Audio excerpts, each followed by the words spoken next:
I'm going to tell you a secret. Not only a secret, it's the best secret. In Germany, there are secret department stores. Think of an NK, but several of them that are secret. And somebody's outside like this saying, no, you can't enter. And you have to show your passport and you have to have the secret card. Otherwise, you can't go shop. And if you go into the shop, you're only allowed to go to another floor. But if you have the right card, you can go into the heart of this shopping experience. And there you can find Gucci at 70%, or you can find Boss suits for prices you couldn't find anywhere else.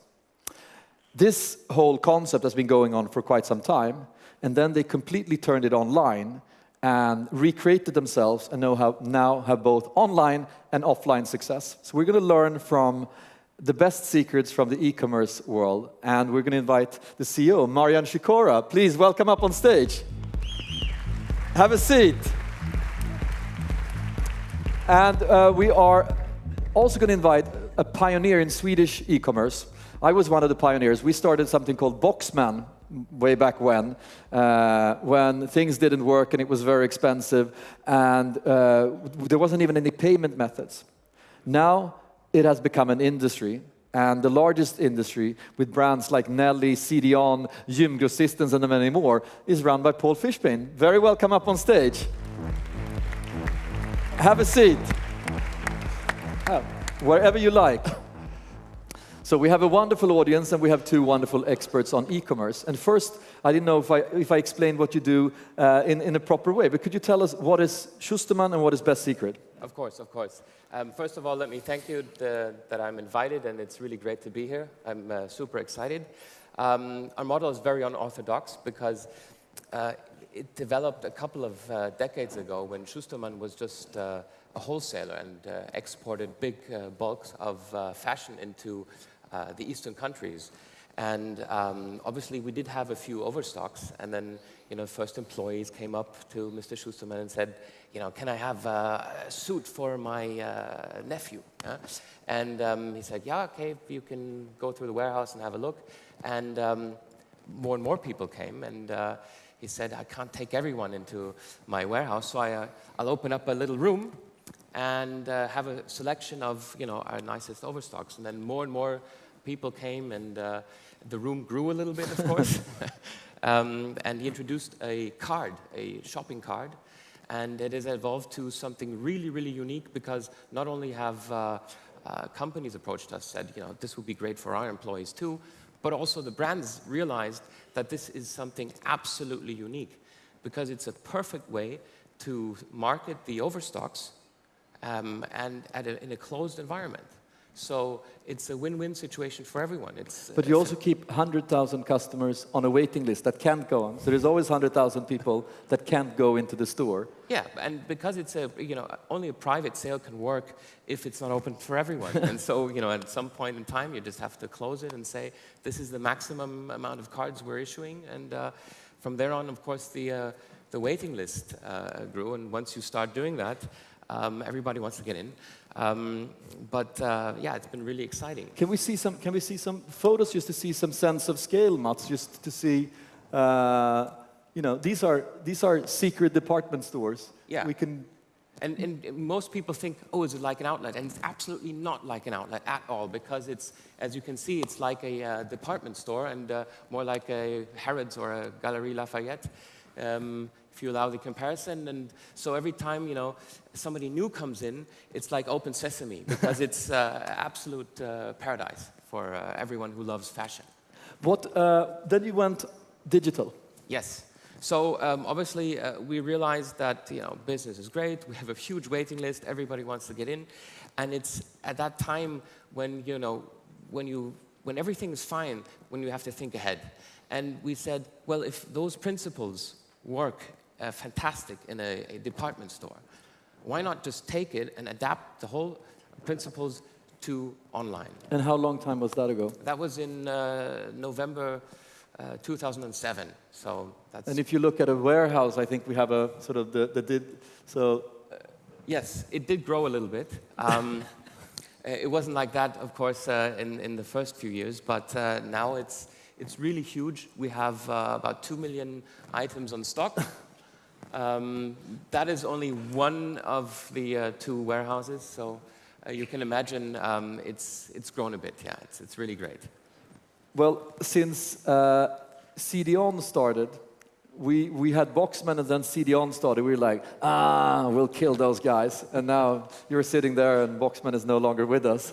Could you tell us some of the learnings from running a diverse group? I mean, it's a 500 million euro e-commerce business with strong brands. What are some of the learnings? Well, I came on board 3 years ago, and one of the things that we have done operationally is because, as you mentioned, it's very diverse, and we have companies that are operating in different phases, are different in size. Obviously, it's a big difference in handling white goods, a refrigerator, and a bag with protein or some clothing. So what we have done, because the synergies operation are not really evident on a daily basis because of that, and so we have decentralized a lot. I think it's important that you have a structure that can act really fast, as we are operating in a very, in a sector that is changing very fast and is very dynamic. So that is something that has been really important for us, not to really, go for the to maximize size and scalability. It has been more important for us actually to be fast than big. Yeah, but you're sort of a collective of entrepreneurs. And you were an entrepreneur building your own company, 30.se. Yeah. So what is the difference between working as an entrepreneur in e-commerce and in a larger group? Well, I still see myself as an entrepreneur, and I think it always comes down to the same thing, and that's delivering on expectations from your customer. It's always to have 100% focus on customer satisfaction. What are some so it always comes down to deliver competitive prices, good assortment, and in order to make some money, you need to have a low-cost infrastructure. I think it's as simple as that. But a lot of people understand that, and then they try, and it doesn't work. What are some of the common mistakes when traditional retailers, we're going to have a whole retail summit later on, when they try to go digital? You mean when more traditional retailers have entered? I mean, obviously there are a couple of successful entries as well, but maybe we have seen many times, for example, when more traditional retailers have tried to go online, and then you see like a press release, and today we are proud to launch the 150th store, and that sort of gives a flavor on how much focus that store really gets. So I think, in order to really succeed in anything you have to do, you have to focus a lot and put a lot of energy and resources into it. I think that's a big mistake to see it as a 150th store in your physical chain. But you did, when you started e-commerce, you didn't sort of do it as a side thing. It was a strong focus. What was the mindset? Take us back to how you succeeded, why others didn't. Well, I think, first of all, when you go digital, it's not you have to go digital and just do a website. You have to go and think back, what is it that makes your business successful? What are the key factors? What does your business stand for? Yeah? And why are you successful offline?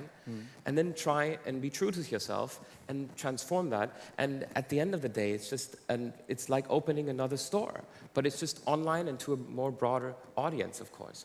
But principles are exactly the same.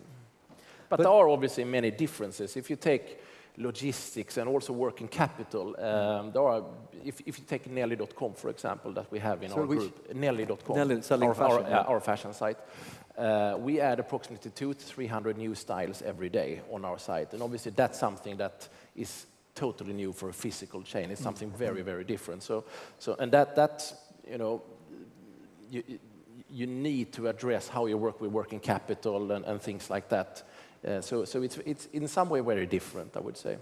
Yeah, but if you're about service, or if it's about the product, or it's about the price, that has to be represented online just the same. And then service obviously can mean, a fast delivery. It can mean great customer service, a beautiful customer experience. And you just have to figure out how that transforms. It's not exactly the same, but the principle is still, if you're all about, very exclusive boutique, and you would try to go online and you have a great service and you get a glass of champagne, what is the digital version of your glass of champagne?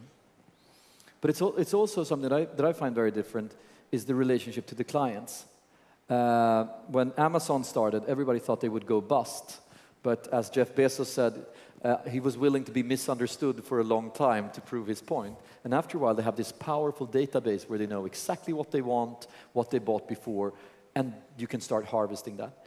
Could you teach us some of the things that you've learned by working with your databases, something that maybe we can learn in other industries as well?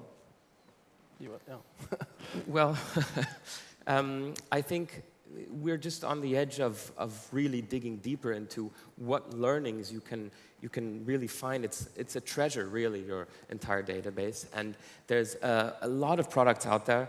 Many promise a lot of things they can't keep. That's for sure. But if you look at the data, it's really that data mining that helps you understand how actually everyone behaves differently. So we've been doing a lot of A/B testing, resorting the products and what's on new and the designer order and all of these kind of things. And that really, by trial and error, you sort of start to learn what really lies in the data of your database. How do you work with your client base? Yeah, I mean, back in the days when I started, obviously as an entrepreneur, it was very much driven by gut feeling and try to keep it simple and not to complicate things. But now, as we have grown bigger, I would say that we are actually we're really trying hard to become much more data driven in all our decision making. Doing A/B tests, we have developed extensive KPI package, basically covering all the areas. I think that what's part of the extensive KPI package? What are some of the things that you let's say measure? Marketing, for example. I would say that maybe 1 or 2% of our total marketing, activities are driven by, what people think about color or whatever. It's everything we do within marketing is data driven, and all the follow up is if you take, for example, conversion rate, so people coming to the site and how many of them buy? Yeah, but if you take that KPI, it's a KPI that we felt for a couple of years ago was highly relevant. Now we don't talk so much about conversion rate. We talk a lot about the underlying KPIs, sort of to find out the reason how we can drive conversion rate. So that is, to deep dive much. And how would an insight like that look if you sort of take us with us into the kitchen? Focusing a lot on making a customer, we have a lot of nursery programs, retention programs, focus a lot on churns. We have a lot of KPIs, so that's more marketing and CRM based. We have a lot of, when it comes to the site, a lot of KPIs, trying to find out sort of share of inventory, how much is actually online. I mean, to have an inventory that is offline is, from a working capital perspective and cash flow perspective, can be extremely, it can basically explode. So it's something that is extremely important. We see, for example, people are visiting a page with a popular product, but you see after a while that this is not taking off. So why is that? Then you can sort of realize, it's not online. Okay. But is it sort of a constant flow that you're sitting in? Yeah, I would say. We have tried to consolidate everything into one cockpit, but obviously we have an extensive KPI package behind that, so it's very much built bottom up. You can't market. That's one of the problems with being a secret, right? That's true. Because if you would do big TV campaigns, then you would get a call from boss saying, "What the hell are you doing?" Yeah, so we try to do it very discreetly, and therefore there's no T advertisement, no banners, no the classical stuff. It's only by recommendation or personal invitation from a member. So that has been working really well for us. It's very unorthodox. And the Nordics, starting with, you are from the Nordics. Are we good at e-commerce here? Are we is there still growth here, or are we done with growth? No, it's still growing, and obviously, depending on who you ask, if you ask the Swedish Post, they give you a figure of maybe around 15%. So we are growing. We are somewhat better than other countries in southern parts of Europe, for example. But if you look at countries like US, there is still a big catch-up to do. We see that. So how much of the retail, if you can use that? So of total retail, but then if you include grocery and that kind of sectors, I think that we have around 6-7% penetration of total in total Sweden retail. and in the US? In the US, I would say around 14-15%. Okay. So that gives you an idea of how much growth opportunities there still is in our home territory. And I think that's the sort of that's our main battle. That's against traditional retail and not so much against other online players, because I think that we are sort of driving the change of consumer behavior together. And you? Well, we think it's an exciting market. First of all, everybody thinks I'm Swedish and has been talking Swedish to me, and I don't understand the word. But no, it's open to innovation. And in fact, I have an announcement to make, because we're now moving into Sweden.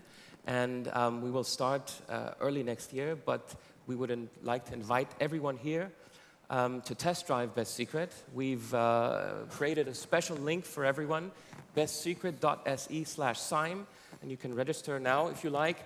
And on top of that, we're also, as a little bonus, putting 200 crowns in your pocket as a little welcome voucher.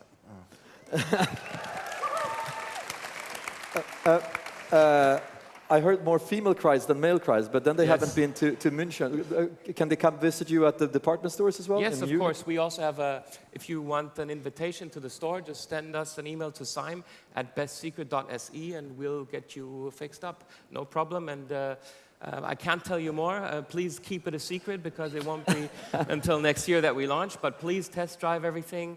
Tell us what you think also to that email. I'm sure you'll love it. I wish I could say more. Okay, thank you very much. Well, that's a Best Secret. Try it out. And thank you very much. Thank you. Paul and Marion, thank you. Thank you.